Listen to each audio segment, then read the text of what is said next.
Hello everyone, my name is Dom Hebblethwaite and I'm Head of Membership at the Chartered Institute of Linguists, CIOL.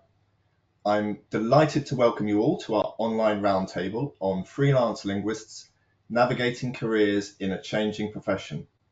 Today we're going to explore the viability of freelance careers for linguists as our profession and industry undergoes significant AI/MT driven transformation.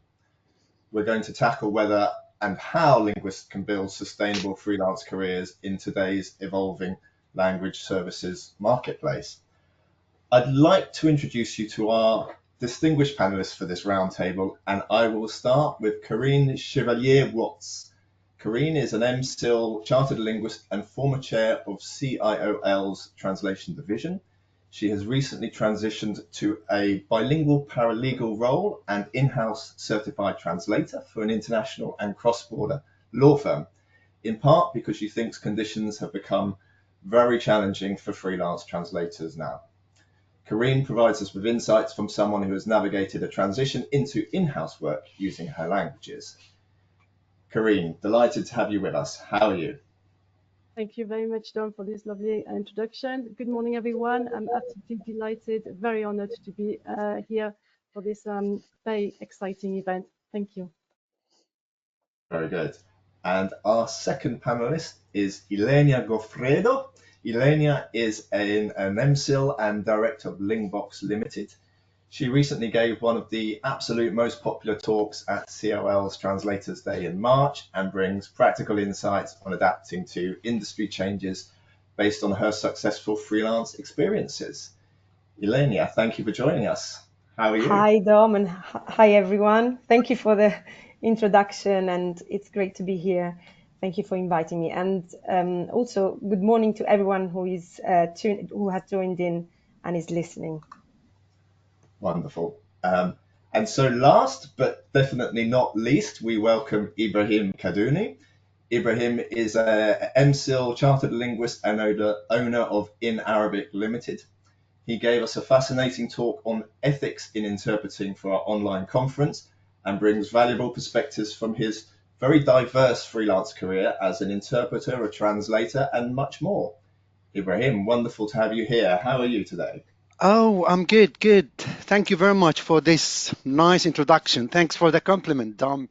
And yeah, I'm excited to be joined with this great lineup of speakers and to address this quite timely topic indeed.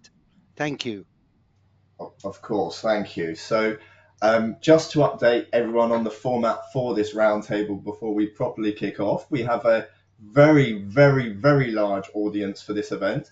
And we're going to start with a brief presentation on the current state of freelance careers using languages. We'll run some polls to help understand you, our audience, and your experiences as freelance linguists, or even for those considering freelance careers. Just to manage the roundtable, we have everyone's camera and microphone switched off. There will be time for a Q&A session. All the questions, as usual, will be managed via the questions panel. So please just go ahead and post your questions as we go along, and we will cover as many as we can. Okay, I will kick us off with a brief presentation. Panelists, you may wish to turn your cameras off.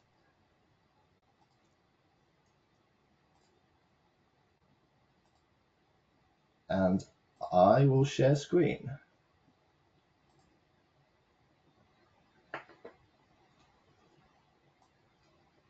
Okay. So we start with the usual Chartered Institute of Linguists slides. We've been around since 1910. Royal Chartered Body, the only organisation or membership body which can award the title of Chartered Linguists, with more than 5,000 members worldwide. Like all professional bodies, we have our objects or purpose to contribute. Ours are to contribute towards international goodwill, encouraging the study and practice of languages, to help the exchange and dissemination of information for the study of languages, and to recognise people who are qualified as linguists, whether they are working as translators, interpreters in education, the arts, science, and other business as well. So as I mentioned before, just to kick us off, it would be fantastic if we could just do a few quick polls. I'd be very grateful if you could either go to slido.com and input that meeting number, or just scan the barcode on your phone, and we can do the first of two polls. So the first question: what best describes your current situation as a linguist? Fully appreciating that people may sort of feel different parts. You know, you may be both a translator and interpreter, or in other situations. But yes, if you could put what best describes you, that would be fantastic.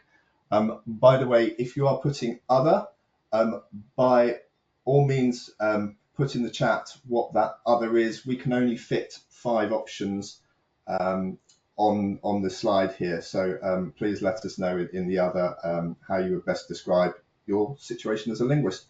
And we'll keep this open just a little bit longer as people are getting the votes in. We're seeing roughly 2/3 saying translator, 10% for interpreter, 5% kind of outside that, in-house, a few in-house, and up to sort of 19% on the other section as well.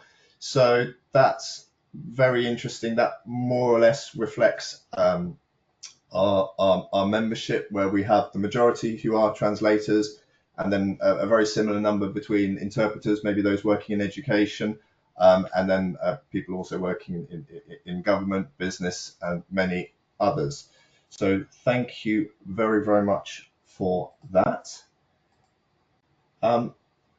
So this is a word cloud, so please put 1 or maximum of 2 words together, term in terms of the biggest challenge you face or expect to face as a freelance linguist.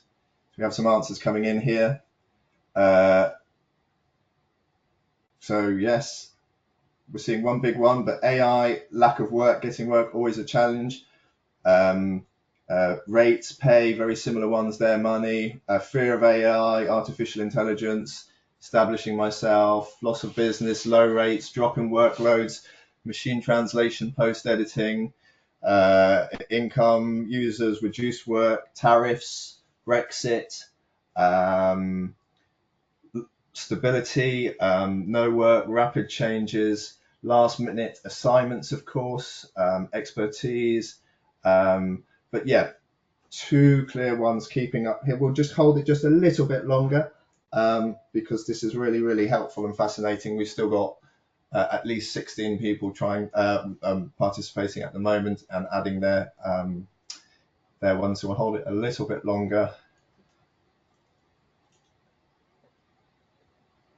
Okay, so I think we'll close this in just a minute. So number 1, AI, lack of work. Number 2, low rates is probably the most significant, sort of similar ones there. We've got also lack of work and drop in workload are both with multiple entries there as well. So thank you very much for that and for participating. Okay, so we've got a few slides. We will move on to AI in just a minute, but there's a few slides not about AI and MT first. It was mentioned in the word cloud. Brexit has made a significant impact on the whole sort of context, especially for the UK, affecting the value of languages and reducing trade with the EU. Of course, there have been a few sort of paperwork upsides as well, but this has been a seismic change, particularly for linguists in the UK. The USAID budget cuts, this is a much more recent phenomenon, of course, but this has had a huge impact on a number of linguists. Very dramatic cuts since Trump and Elon Musk at Doge came in. And this has caused immediate changes within the industry and profession for a number of linguists. with massive reductions in translation and other language services. Again, a slightly UK slide, but it's no surprise to anybody that language learning is in decline in the UK. We've seen massive drops over the last 20 years in the traditional main languages of French, German, and slightly offset by an increase in Spanish. But the overall picture is of one of decline. We have seen increases in a number of HHC languages. Of course, Arabic and Mandarin in particular are global languages spoken around the world. So there's very, very many good reasons to learn those languages, as well as, of course, any language. But these increases are very welcome, but in terms of the sort of raw number of people taking languages, there's still a massive drop, because we lost, say, 150,000 taking French, 70,000 taking German, and we're here sort of still well under the 10,000 for these. Okay, so we obviously need to talk about AI and linguists. A couple of slides, not specifically for linguists, but I think that are quite interesting. This is from a large poll of adults around the world. It doesn't cover every country. Africa and the Middle East in particular are underrepresented, but there's a fairly clear picture here that the most nervous about AI are those in the Anglosphere, in Britain and elsewhere, followed by sort of Europe, not maybe quite as nervous, but certainly not that excited. And then there is a big camp in the excited, a big excited camp, which is primarily Asia, not only Asia, also Latin American and another number of other countries where they're much more excited about AI compared to nervous. I can certainly vouch for the accuracy of this, at least with regards to China. I was in China just about 3 weeks ago speaking at a conference on AI and translation, and there I did a poll of the audience. There wasn't a single person out of about 130 who wasn't using AI, about 3 or 4 using AI on a weekly basis, and everybody else was using on a daily or almost daily basis. But yeah, there's a big difference between, if you like, the sort of established sort of rich Western world and maybe the global South there as well. So I thought that was quite interesting. This is just from yesterday. I saw a report from Goldman Sachs saying that over 40% of all legal tasks are sort of about to be or soon will be automated, and that the sort of billable hour of many professions could be over. Law firms, auditors, other sort of professional services. A number of the sort of consultancy firms have moved to project-based fees already. So there are significant changes happening in all kinds of professions, and that's something to be aware of. Of course, we're probably not that many of us going to be worrying and crying over the plight of lawyers. So let's move back to linguists, and we'll start with translation. As we know, there's already been very many technological revolutions within translation since the early 90s, or I think technically since the late 80s, but really the 90s, where terminology tools and translation memory became a big part of the translation profession or industry. Machine translation getting better with statistical models, and then particularly with neural models, DeepL and later versions of Google Translate. And of course, now we have generative AI, ChatGPT, and all the other associated or similar large language models.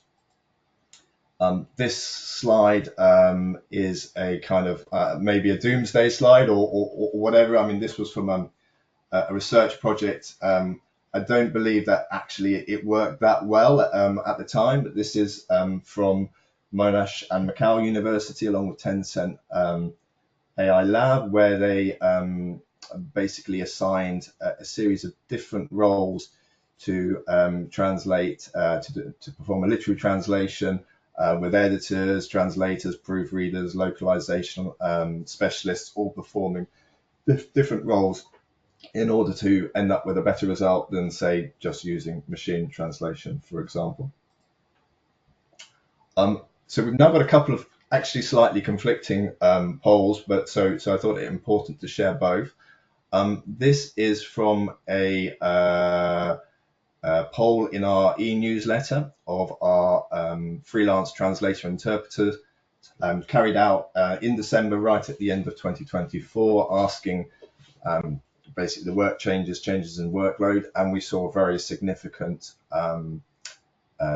decrease on average, as you can see within this.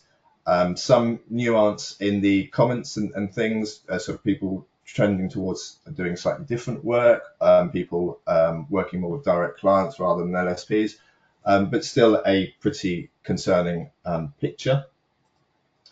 We saw something quite different actually at Translators Day in March this year, when we asked a very similar question, and this was work volumes in general, and the kind of story behind it seemed to be that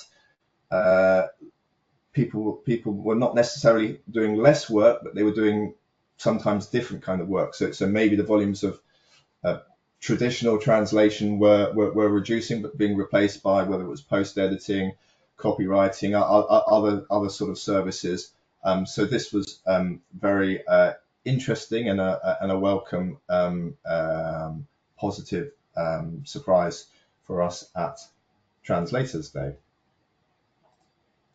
Of course, we've talked a lot about translation, but interpreting is also being affected increasingly by technology. We have the kind of stereotypical AI versus linguists versus interpreters type challenge, with interpreters winning, but still with AI, very strong in some aspects and showing promise there. We have a range of tech tools starting to be used by interpreters in many settings, training programs going on that, research projects as well. This is a slide from Gillian Morris, who wrote an excellent piece after this for us in CIOL Voices, which I would strongly suggest anyone to take a look at. But she was basically saying that after having worked very hard to establish herself as a translator, she was finding she was doing less translation but doing lots of work in still as a linguist, bilingual editing, localization jobs, and so forth.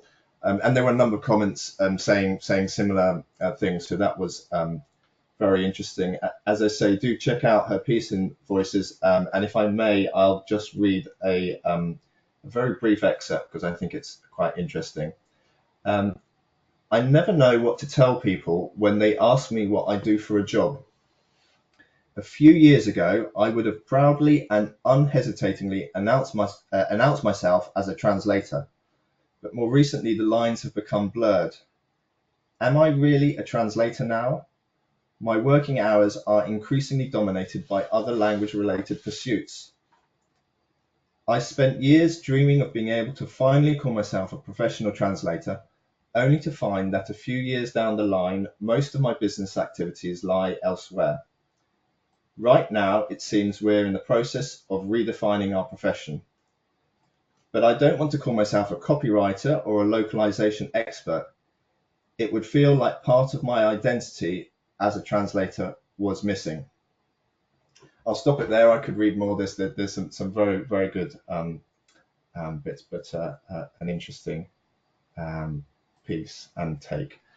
This is slightly more perhaps in-house or industry related, but an interesting slide to just show the all the different roles that are appearing as technology and advances, whether it's culture training, engineering roles, subtitling, training of engines, and so forth. And it's clear that we see many different roles appearing just as others perhaps change. So we will very shortly be coming back to the panel and tackling these questions first and then your questions. So very much looking forward to that. But just before we do that, I would just like to do one last poll, if I may, just to get the sentiment in the room, if you like, at the moment. Do you feel it's still possible to have a sustainable freelance career as a linguist today? And we'll hold this open, and this will be very helpful for us, of course, as we move on to the discussion section. So the votes are coming in. Thank you to everybody who is participating in this. All your votes are, of course, anonymous, and we so it's just very helpful for us to get a take of the overall sentiment at the moment. So we're very close here at the moment between not sure or yes, adapt your services. All answers are, of course, very, very valid. So if that's not how you feel, please just answer as you wish, and we'll hold it open just a little bit longer for those who want to vote. While I just also make a note of these. Okay. Okay, so I think we'll just close it here in a moment. Just to recap, we've got 39% in the not sure camp. We've got 35% yes if you adapt your services in an approach. We've got 70% saying no, it's become unsustainable.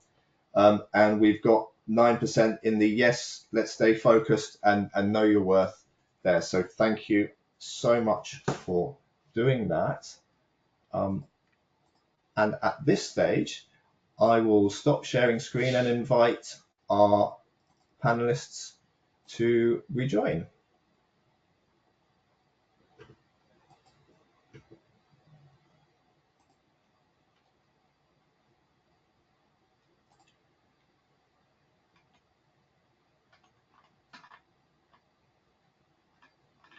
Okay.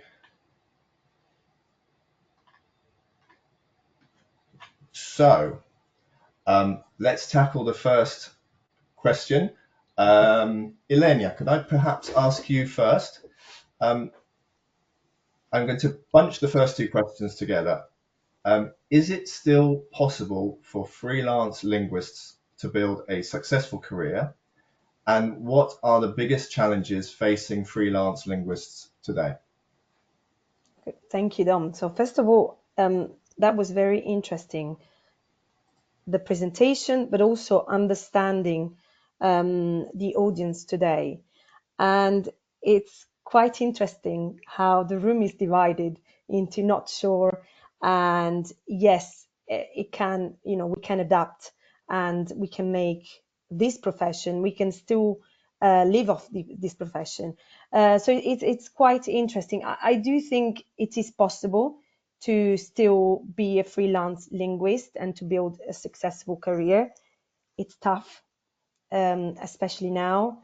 I mean, in a way, AI is not just affecting our sector.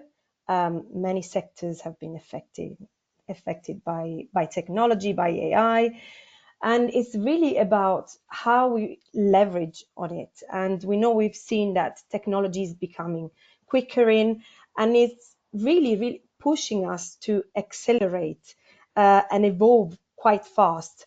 I really think that it's the attitude that we should have towards it that should change in order for us to have a successful career. And success is still possible, I think, with the right mindset, with the right strategy and adaptability, really understanding what we have in front of us, what kind of clients. And it really resonated with me what the post on social media that you shared by Gillian Morrison, because somehow we are a little bit lost. We feel a little bit lost as linguists. Are we translators? Are we interpreters? Are we language consultants? Who are we? And I really think that it's timely and it's a great time for us to start to question who we are, our identity.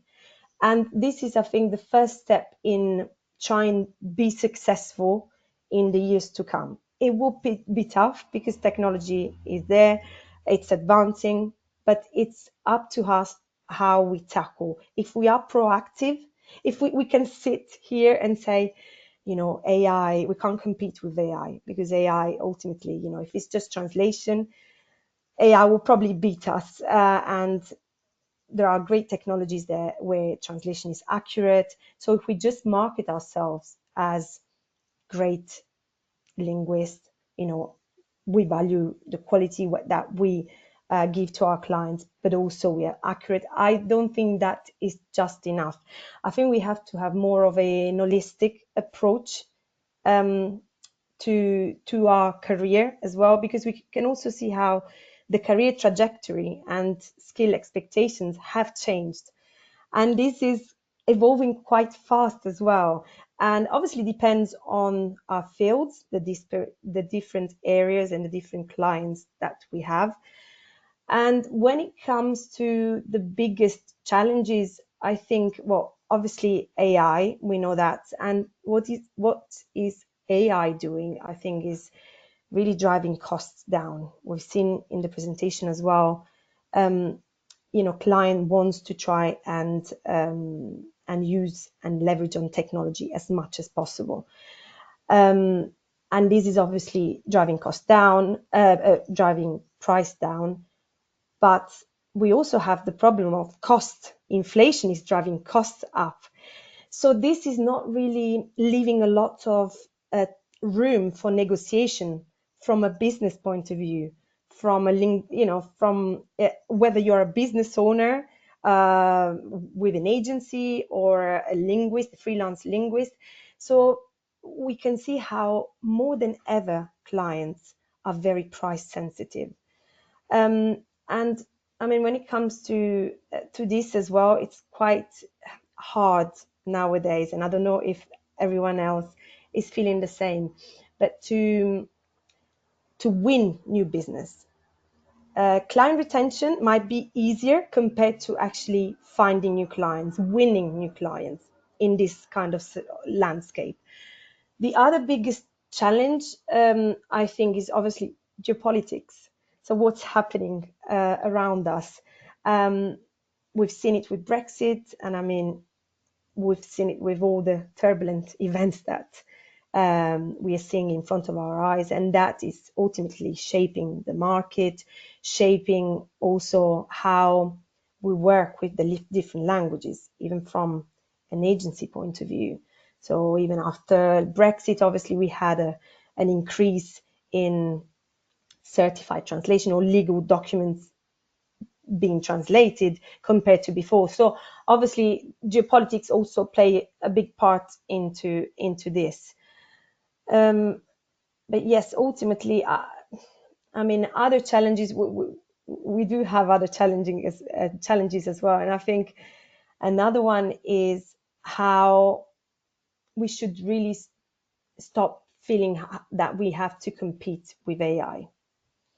And the attitude, that is the biggest challenge, changing our mindset and try to be as proactive as possible in trying to find ways of moving forward.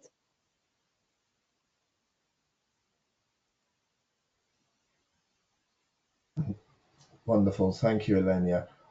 Karine, could I ask you the same question, whether you think it's possible for freelance linguists to build a successful career and what the biggest challenges are? I totally echo Elenia's comments, and my story is pretty much the same, I'm afraid, except for the fact that I also, apart from being a freelance translator, not an interpreter, but I also run a small agency, so I can say it from a different angle as well, from that point of view.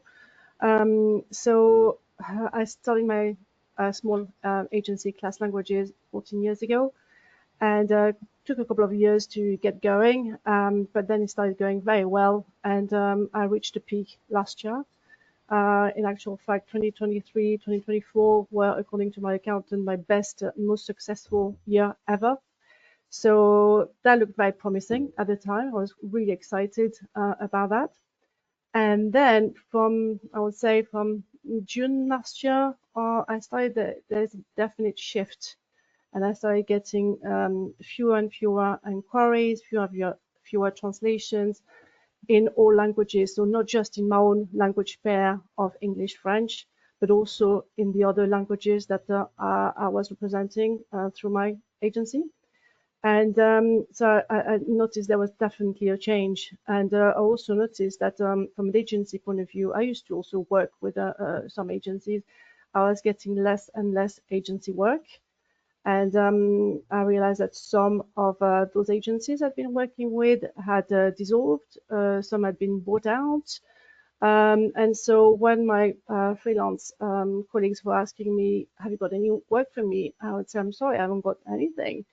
And the implication is that I started feeling bad for them because I had genuinely no work for them. And then I found out that it was the same. It was a common trend among translation agencies. I think that I started getting more and more spontaneous applications from freelance linguists, and not just from the UK, but from around the world, and then also from foreign language agencies. And out of curiosity, I was checking out their rates, and I thought, wow, they're offering much cheaper rates than I can ever offer in the UK, because I'm a translator myself. I'm trying to give genuine, proper, decent rates to fellow translators. And I thought I could never compete with those people. So there is definitely a rate compression because of geopolitics, as Nelia mentioned, because of the economic crisis, and world events that making the economy quite volatile, uncertain. I used to work with quite a few businesses before in marketing and in doing technical translations and marketing translations of new products, etc. Tourism as well, and after the sharp decline, now if I can get one big job project a year or two, that's about it. And so I realized that yeah, the work was definitely shifting. So I'm still working as a language translator, as a translator, as a freelance linguist. But to answer the question, is it still possible for freelance professional linguists to build a successful career in languages? I would say I think it's still definitely possible for professional linguists to build a successful career in languages. But on a freelance basis, I'm not so sure. Thank you, Karine. Okay, so Ibrahim, may I ask you the same question as to your take on the possibility for freelancers to build a successful career and the biggest challenges right now?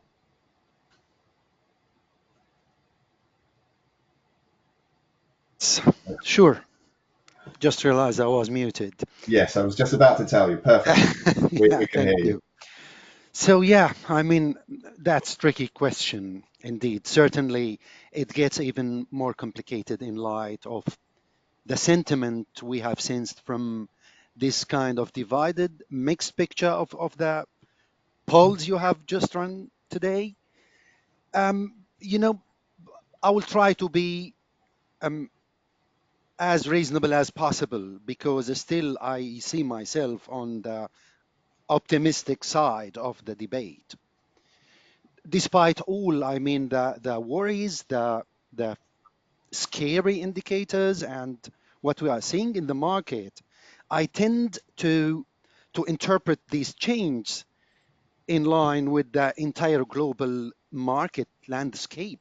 Because end of the day, just like any other industry and any other field, we are sensitive to this wider landscape.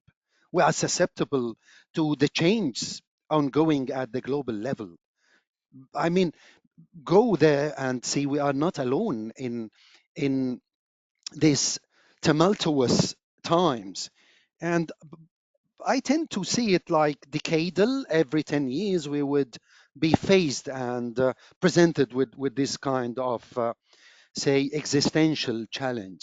So, short answer is yes, but perhaps not following the old playbook. It, it's exhausting that every now and then that we find ourselves obliged to reinvent the wheel, but like it or not, I mean, survival takes it all. The landscape changes, then we have to, as simple as that. So the language service industry is very much alive and growing, as I can see. Just go there and see the Slater most recent report. It speaks of an addressable market of roughly, it says, 31 billion US dollars in 2025 as they anticipate. So the pie is big and growing. Perhaps as well, I totally understand. Competition is growing fierce too. And this is classic. This is, I mean, part and parcel of business. So, I mean, as barriers to entry lower, more linguists, translators, and AI adjacent freelancers, as I call them, and as they are branded recently, are entering the field. That's why perhaps we feeling that our share of the pie is just getting smaller and smaller over time. So mm, many of them offering similar services at similar price points, but in this climate, standing out is no longer optional, it's essential. So that's why the traditional model, waiting for translation jobs to come in, is no longer enough. I lived it firsthand. So today, when we look at specialization itself, it's being redefined. Clients are looking not just for language experts, but for what I call language consultants, language artisans, as I put it on my LinkedIn headline, professionals who can bridge language, strategy, and technology. We have to redefine our value in itself, what we bring to the table. So freelancers, I believe that who thrive in this time of uncertainty are those who maybe position themselves more strategically with a clear niche and value proposition. We should forget about the typical classic definition of translator, linguist, proofreader. I mean, it's changing. We need to expand our offerings maybe across different domains. Today we have the broader, say, domain localization, transcreation. Look at the user experience writing itself, the UX writing, as we call it. It's a totally new branch of business and it's thriving. Look at AI training itself, it still require and need the human element. Look at SEO. These all are jobs that we who have been accumulating this experience as linguists, translators, proofreaders, copy editors, still can adjust to these new realities. We have totally new jobs like post editors of machine translation. I mean, this has emerged 10 years ago, maybe, and still it is relevant today. Data annotators, prompt engineers, voice and speech contributors, terminology creators, quality evaluators, we are still relevant. So I totally understand the panic sentiment, but we still have a lot to offer. As we, yes, we need to understand the fears the risks, but simultaneously, we need always to keep our eye on our strengths and our competitive edge, what we can bring again to the table. So, I mean, I want to go so long. Those who stay adaptable, continuously upskilling. So, CPD is quite important. It's an endless journey of learning, of adaptation. So, those who stay adaptable are more likely to meet new demands and embrace evolving tools and workflows. In a nutshell, the opportunities are there, but you will need more than linguistic flair to seize them. If you want to stay in the game, this is my view, you have to play it smart, specialize wisely, build relationships, and above all, offer clients not just words, but solutions in context. In terms of the biggest challenge today, we all know them. I mean, there is that certain challenge. I think it's not widely spoken about is the commoditization of translation itself, that commoditization of the value we always brought, especially by large tech platforms with the growing prevalence of neural machine translation, as you have highlighted, Dom, in your introduction, language services are increasingly seen as instant, automated, and low-cost product or service. This or feature, maybe not even a service, it's becoming increasingly a feature. This has led to a dangerous perception that human expertise is easily interchangeable with machine output or with machine work. I think there is a risk here. We are seeing, of course, as both Karine and Elenia mentioned, we are seeing the downward price pressure in many markets. The focus is shifting from quality and contextual understanding to speed and volume, which is normal. That's the spirit of the age we are living in. Freelancers are often caught in a race to the bottom. I totally understand it. I'm experiencing it. We are expected to deliver high quality work under tight timelines and tighter budgets. But perhaps the deeper issue is misunderstanding. It's a crucial here. Many clients still don't fully grasp what professional linguists bring to the table. They are totally taken by the hype of the AI, the talk of the town. We were all as well at the inception of this wizard.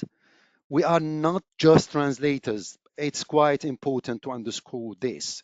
We are cultural interpreters, localization strategists, UX contributors, voice consultants, and sometimes even brand guardians. The true value we offer lies in the thinking behind the language. So, I would like just to conclude. I know maybe I took longer than I had to. There are two kinds of people in this world. This quotation has always inspired me. Those who build walls to keep the wind out as it blows, and those who build windmills to harness its power. And totally, truly, this couldn't be more true in our industry, in our profession. We can either resist the winds of change, like AI and new technologies, or embrace them, finding ways to turn challenges into opportunities, as we have always done, and that fuel our growth and relevance. That's beautiful, Ibrahim. Thank you. What a lovely way to end your point. Thank you. Oh, okay, let's move on to the next questions, and I think I will again bunch them into two. So we'll follow the same order. Elenia, if I may, how can freelancers adapt their services and skills to remain competitive? And what role does technology, including AI, play in reshaping freelance opportunities? First of all, I just wanted to say I completely understand Karine, because as Karine, obviously, I bring in both a freelance linguist, but I'm also the business owner of a multilingual agency, and we have seen that change as well in terms of languages, the languages that we work with. Work is quite unstable, especially in the last year, and it is worrying, it is scary. So I completely understand. And I think as Ibrahim, I always try to stay positive and I always try to be optimistic, sometimes maybe too optimistic. But it's really about your approach and your mentality. Because we can sit here, we all have translation and linguistic skills. We're great at what we do. There's no doubt about that. But when you speak to clients, is a lot more than that. As Ibrahim was saying, I really understand, and even my presentation was about this, trying to see ourselves as being the guardian of our client's identity. There are different clients out there. And even as an agency, we shouldn't, and as a linguist as well, we shouldn't be scared of looking at our work. And if we have to drop some areas, redefining where we want to focus on, that's absolutely fine. And it's even fine to try something, trial and error. It may work, it may not work.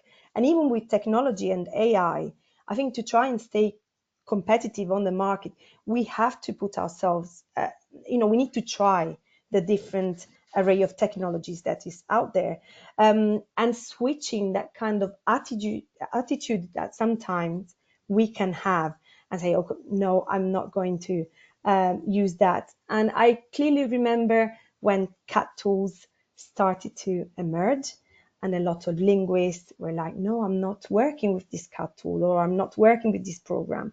Same with interpreters.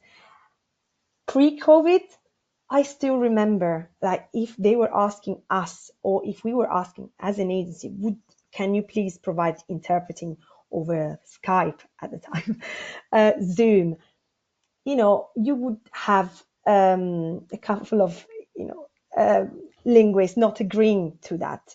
Now, I think, and this is a great example, especially interpreters, they have leveraged on that. And that is great because you can see how they flourished with that. And for some people, it has actually even made their life easier. Think about if you have a family and it's just, or if you don't want to travel that much, you have reshaped that landscape for yourself, your professional ecosystem as well.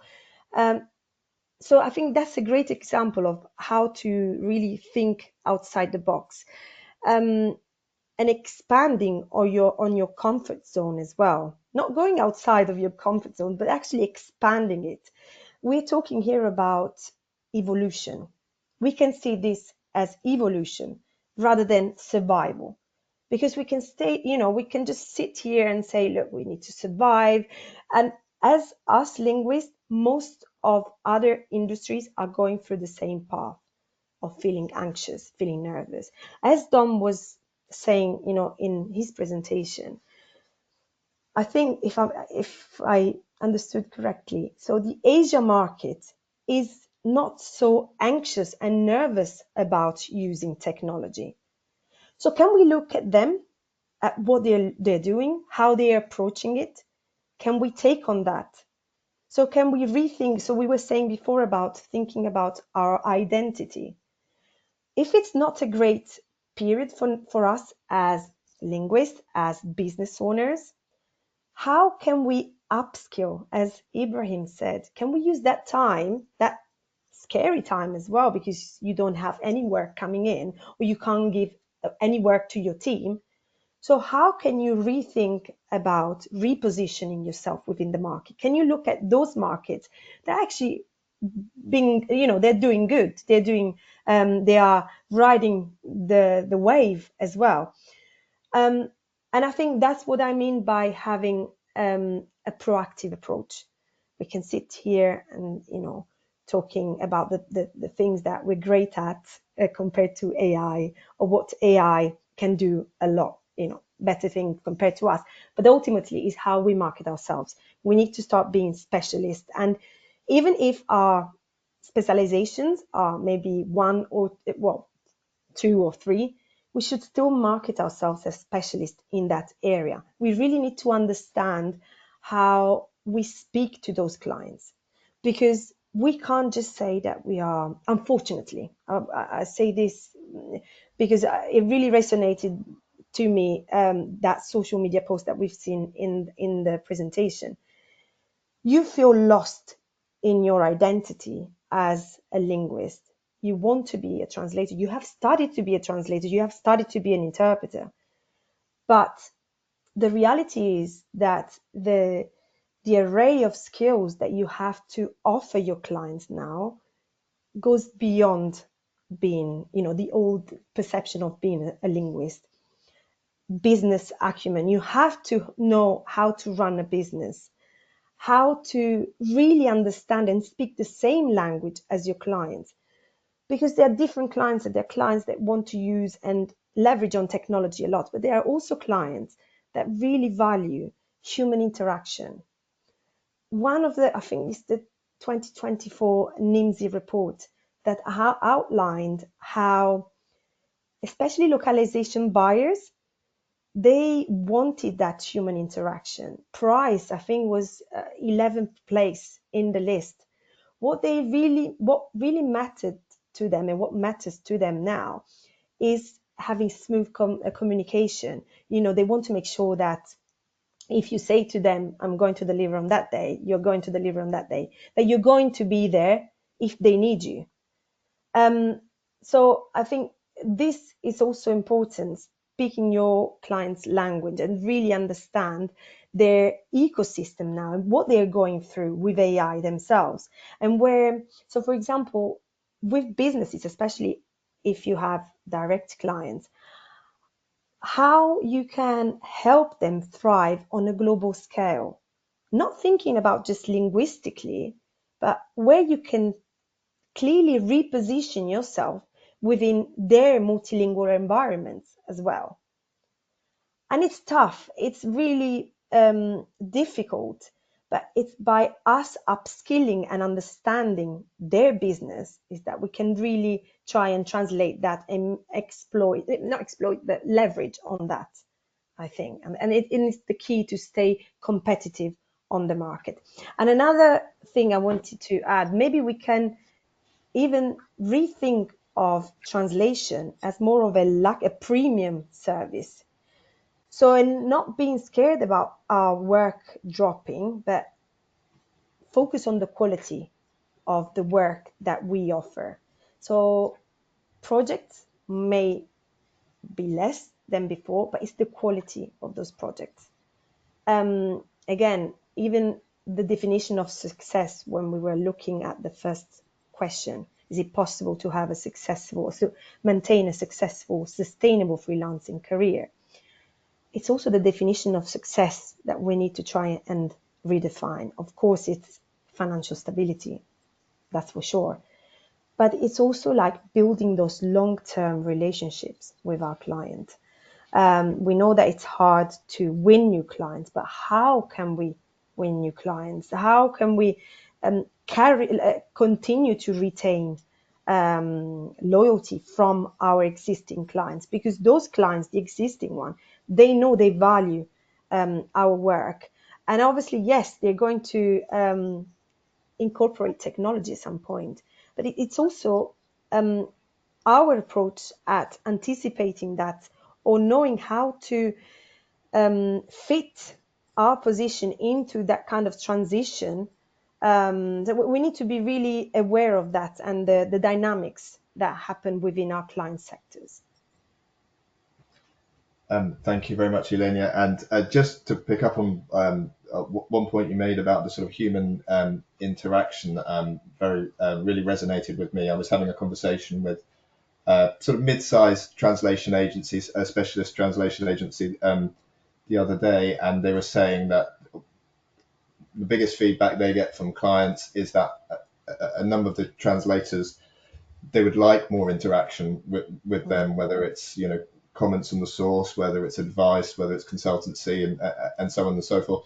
And this wasn't across the board, but they found that with a significant section of translators. Now, I guess if you're a translator, you might say, well, I'm not paid for that, so you know, so I can sort of see both sides.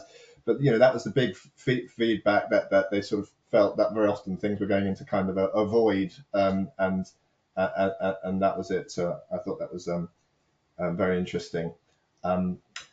Karine, may I ask you the same question, or a set of two questions then? How freelancers can adapt their services and skills to remain competitive, and the role of technology, including AI, to reshape freelance opportunities. Thank you very much, Dom. So again, I totally echo Elenia's comments, and I think from my personal experience is also diversifying your services. We are no longer just translators. We are, and I define myself as a professional expert linguist, offering a broad range of services. So to start my career, I qualified as a teacher, as a language teacher, and then it's only later on that I moved into translation. And then I set up my business, but now I found a way of combining all my experience as a linguist in teaching, in educational services, in translation, and my more recent legal expertise to diversify my offering. I would say yes. I've been about 5 years ago. I think I delivered a presentation at CIOL conference about diversification, and I do remember that some people in the audience looked a little bit bemused, couldn't quite understand why I was on about diversifying your services so much. And then I think that now it's essential. We're no longer in a position to just describe ourselves as a full-time translator, full-time interpreter. I see among my own colleagues who are translators are offering many more services now. Also, I would go as far as saying that I really anticipated remaining freelance for the rest of my career. But because of combination of factors last year, decreasing freelance work, both on my agency work and my freelance translation work, I decided to take the plunge and actually go into full-time employment. And at the time, I felt a bit of a fraud. I felt a bit of a cheat, because I thought, well, this is not what I was expecting to do, but it turned out to be a very good solution for me, because it wasn't completely out of the blue. I'd been working for a law firm as a freelance legal translator for a number of years, and I built a good rapport with them, and I got to know their team very well. They were giving me consistent work. They were happy with the quality of my services. And then I found out one day they had an offering in their team, and so as a bilingual paralegal, and I applied, as simple as that. And so we did due diligence, and I went through the proper process of applying and being interviewed, etc. So I did not bypass anybody, but it turned out to be a really good move for me, because I was already interested in law. My specialization was in law, and I was really keen on learning more about the sector, and I wanted to learn it from within, not sitting on the periphery anymore. I wanted really to be at the heart of things, and I didn't have any legal qualifications as such. I worked a little bit as a legal secretary in the past, but that was a long time ago. I did a legal module at university when I did my business degree with applied languages, but that was about it. But they were very happy to take me on nevertheless, and said that they would be offering me in-house training. And so I did that, and that was back in September, and it was a bit daunting after 14 years of being a freelance translator and having my own business, it was a bit tough, I would say, to go back in my mind to being fully employed with a manager, etc. But they couldn't have been any nicer to welcome me. And then do I still do freelancing work? Absolutely. I still very much enjoy doing freelancing work. I still offer the same services as I used to. I still have my little agency going, but on a much more reduced scale because there's just not enough times in the day to do everything. But and in fact, the experience I've gained from my work, working full time for this law firm, has actually enhanced my abilities, my knowledge of being a freelance legal translator. And I found that it has actually my clients are very happy to hear that on top of being a sworn legal translator, I'm also working in the law industry, and it's actually helped me to increase my wages. My prices, because I've now got this added kind of recognition that I'm not just a translator, but I'm being seen as a bit of a legal expert too. So I would say just to keep your mind open, and if you see an opportunity, if you have a particular client that you've had a very good relationship with for a number of years, it's still worth seeing and inquiring if you've got any openings in their company where your services might be useful. So I don't do just translation for this law firm. I do still do certified translations for them. In actual fact, my proper title is a bilingual paralegal and certified translator, but I just do half, and it works really well. And I feel that my services, my expertise is very recognized. It's valued. I've added value to the range of services that the law firm has, and I find it really exciting. Really, so I would say just if you feel that your freelancing work is not sufficient as a source of income, don't be scared to approach your clients directly and say, look, I've got such and such skills. I know your area very well. Do you have room for me? Is there anything that would you be happy to take me on? Not just to do translations, but other services as well. And you might be a very good experience. Fantastic. Thank you very much, Karine. Just before I move to Ibrahim, can I just point out, with great thanks to Susie, who's mentioned this on the chat, we've been getting questions coming in the question panel facility as normal, but some people have also been using Slido.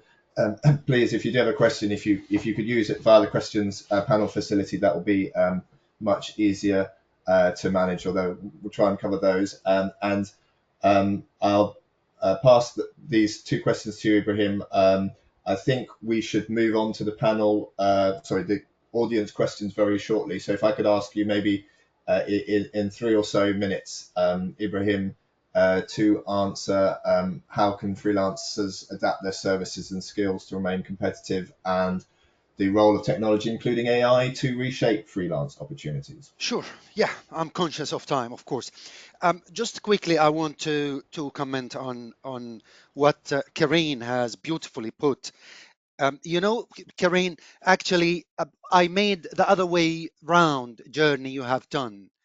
I came into the freelance market after doing, say, 15 years in the full-time employment, and I have never been more thriving in the freelance market.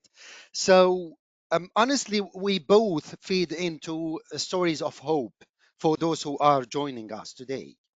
So end of the day, it is about how we position ourselves, how we adapt to different realities, how we present our relevance always. As you have aptly said, that you reached out to some of your clients and you just demonstrated the wide range of skills you could bring to the table.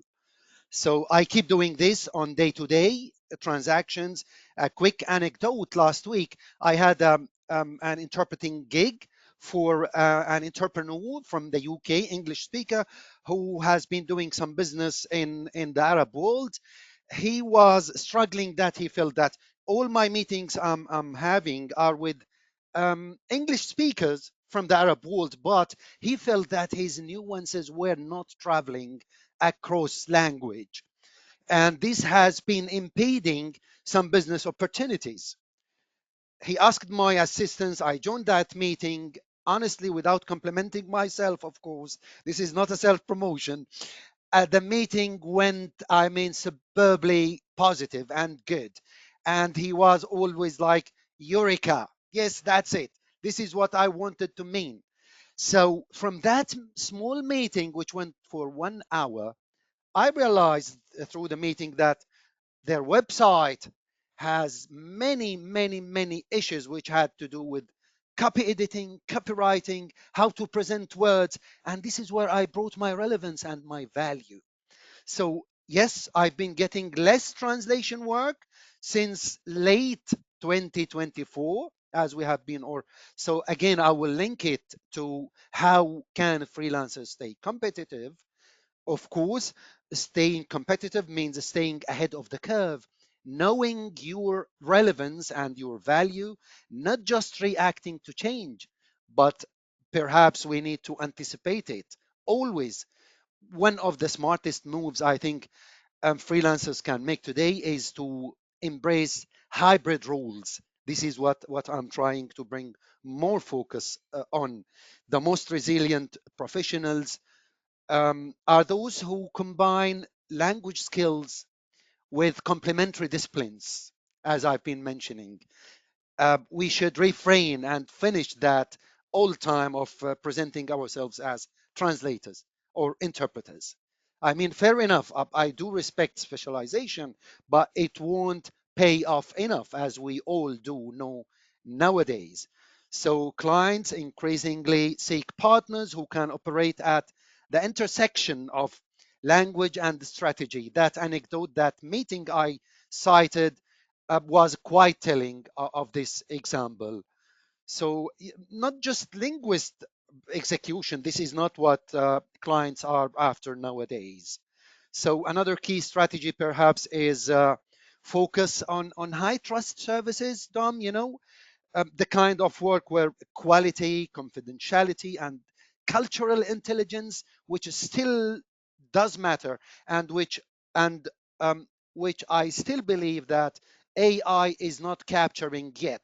It still fail, and sometimes tragically fails in addressing this aspect where we can again reinvent our relevance and reassure ourselves.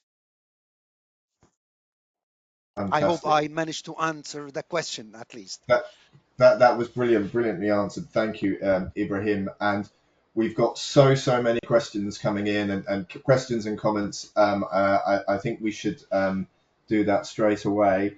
Um, let's start with sort of students or early careers, because there's lots of questions along these lines of sort of what do you advise a student looking to embark on a freelance career. There's many versions of that question. Um, shall we carry on in the same order? Shall we start with you, Elenia, and then by all means just chip in as we go along to It's the up to rest of the you. Happy to panelists. start.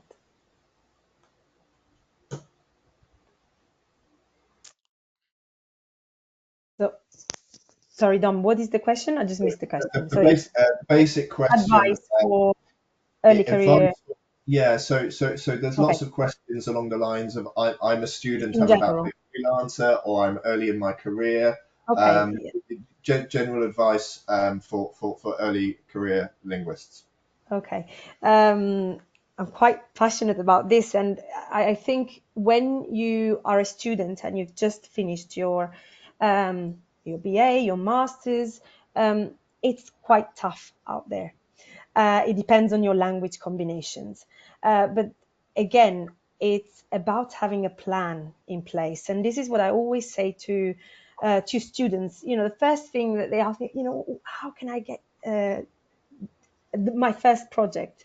How can I get agencies or clients to find me and employ me as a freelance linguist or an in-house linguist? Because some linguists won't actually, they want to pursue that path as well. And I think it's important to have a plan, short term and long term, even when you finish university. So it's very important to just understand the value, like Ibrahim was saying, the value that you bring on the table for your clients. So first thing is what you want to do, what you want to be as a linguist, where you fit into the market. Are you going to offer translation, interpreting, coach, anything? So think about where you want to position yourself and also what kind of specialization you want to pursue, and really focus on that. Obviously, when you start, it's really hard to focus on one area. So you may want to trial a few areas, and that's absolutely fine. But even when you market yourself in different areas at first, always remember to always market yourself as a specialist in that area. If you don't have the experience, especially when you start and you have to approach a direct client or an agency, I think a good idea is to always try and find voluntary-led projects for interpreting. I remember when I graduated a very long time ago, but there were opportunities where you could go in the booth and shadow colleagues or event booth camps. Have a proactive approach and look for those opportunities. Networking, very important. Don't be scared to go out there to network, not just with potential clients, but form micro communities within with your colleagues, with your peers, your colleagues, potential clients. Never underestimate the power of networking. Wonderful. Corinne or Yep. Corinne, please. Yep. So I would say for a new starter, that first of all, if you're planning to become a professional translator, I think you need to pick quite early on a niche, and specialize in one domain, and such as medical translation, legal, for instance, or technical, and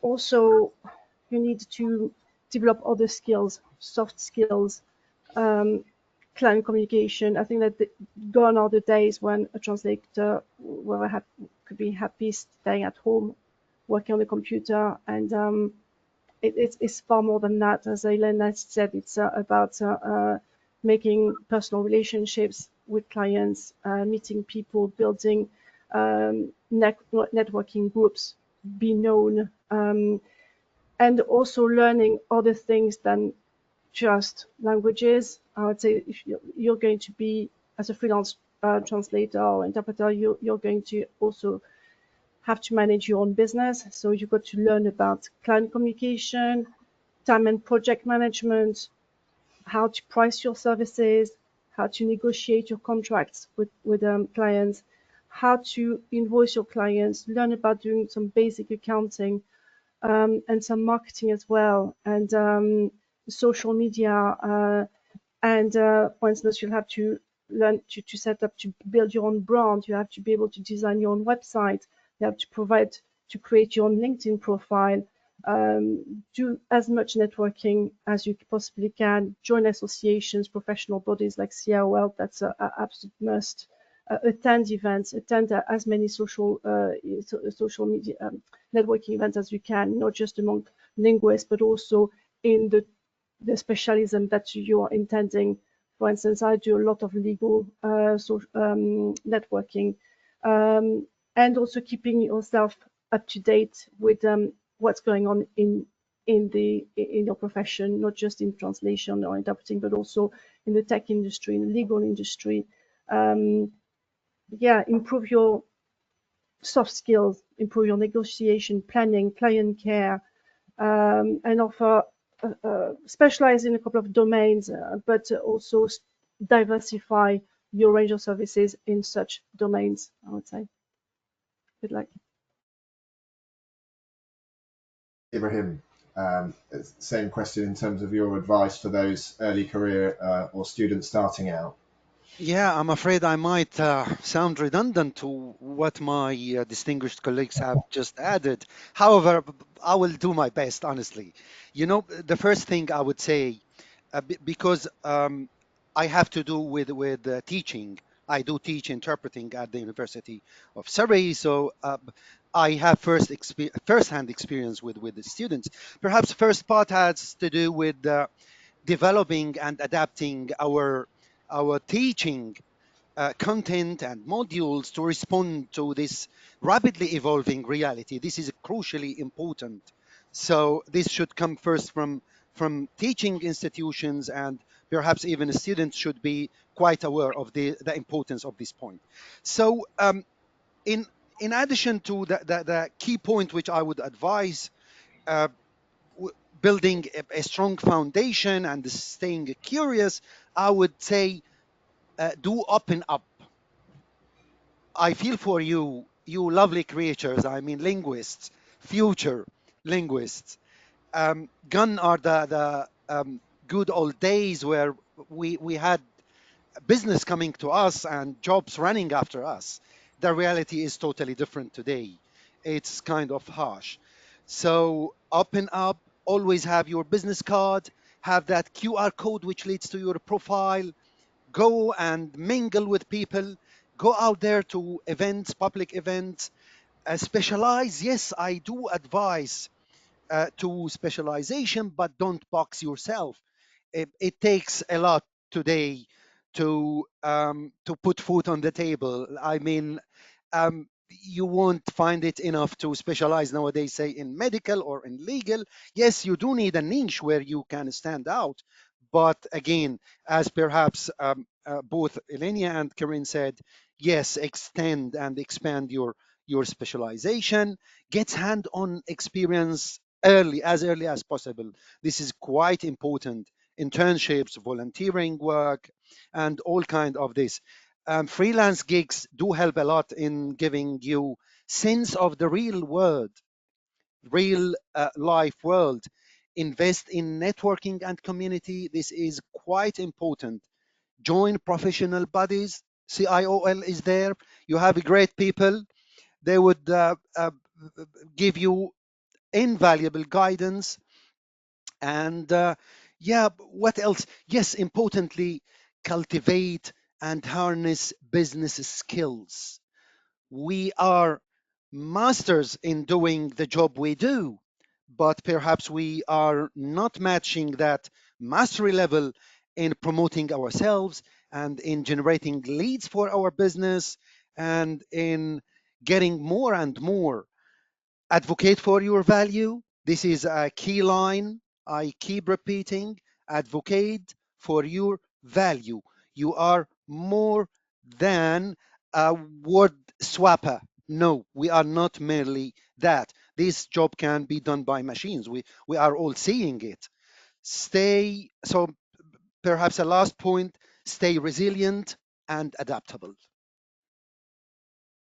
Dom, if I may add, Yes, I mean, please. Ibrahim, you've nicely put everything that, it's amazing. But one last thing for early career linguists, and I think we underestimate this, but even when you are starting your career, take the time to choose who you are working with in terms of direct clients, in terms of agencies. And I'm talking, from an agency point of view, don't always assume that all agencies are the same. There are agencies that really value your work, agencies that are run by linguists, as we are, for example, and we really listen to linguists. And if there is anything that we can do to help as well, we always wanted to foster that kind of collaborative environment, listening, and how we can support linguists in general and students as well. So this is my point. Really, never underestimate the power of choosing your first clients as well. That's wonderful. Thank you for that. And there's actually lots of advice coming on the slider as well. Although I would still encourage people to put their questions in on the questions panel facility if possible, just to manage them. Actually, a question just specifically for you, Corinne, if I may, that's come in. How do you see the difference between a professional and a freelance translator? Given you said you're not sure a freelance translator has a future, but a professional translator would have. So I don't know if that's Yes, something I you. mean, I'm doing hybrid at the moment.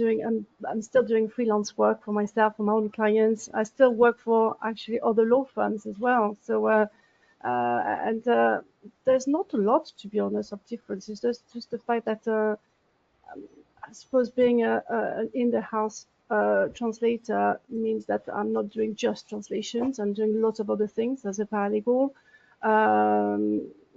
But in terms of the type of documents I'm translating is the same as a freelance linguist or in-the-house translator is the same. I just it's just that as in the house, I don't have to worry about marketing. I don't have to worry about negotiating. All that is done by the solicitors. I don't have to worry about invoicing or credit controlling. That's all done for me. So it's a huge chunk of work that is off my shoulders. And but I still do my freelance work, but directly with clients. They find me on trade directories on the website of the French consulate in London, or word of mouth, or they are recurrent clients I've had for a number of years, and it's just I've got more admin work to do, and they are very understanding. I find, especially my regular clients, since I've told them, look, I now work full time. So if you're expecting this translation very quickly, I may not be able to do it. I need extra time.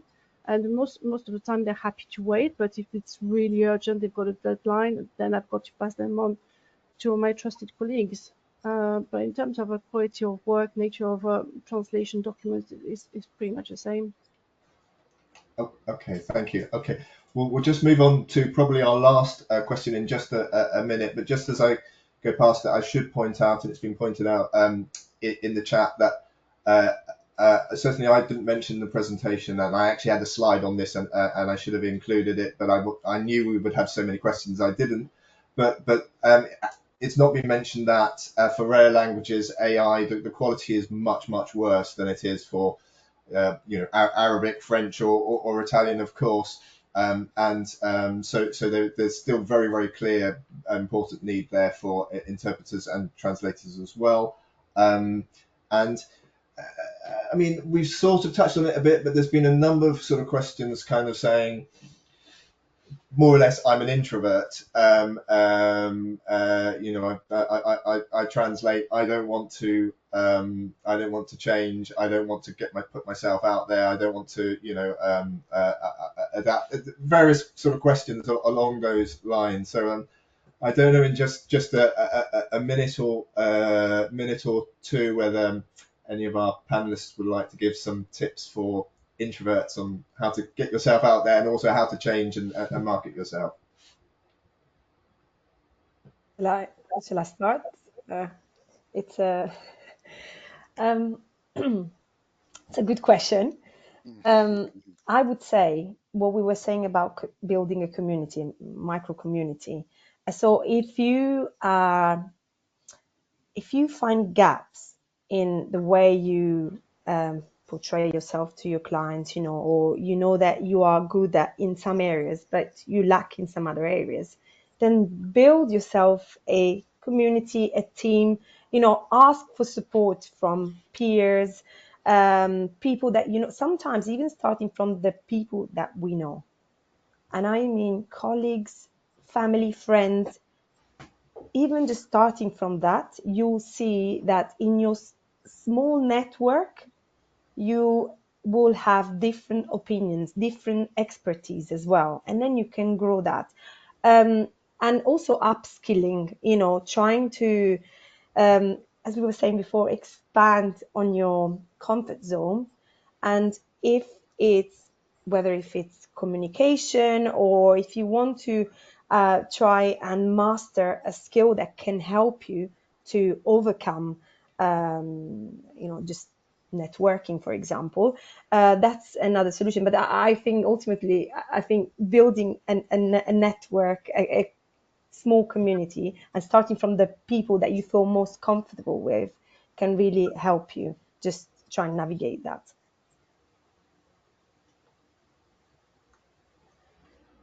Ibrahim, can I give you Yeah, I 1 mean, minute? yeah, sure. I think Elenia has really put it plainly and beautifully. If I may add something, yes, I totally understand, because even in the academia, we are always linked, we are synonymous with invisibility. The translator has always been branded in the academia as being invisible. Totally understand it, but yes, we do need to evolve. The entire landscape is evolving. We need to. My advice is, fair enough, I totally understand your fears. I understand you gonna be sweating in networking events. Start safe and small. Take it as the salami slicing approach.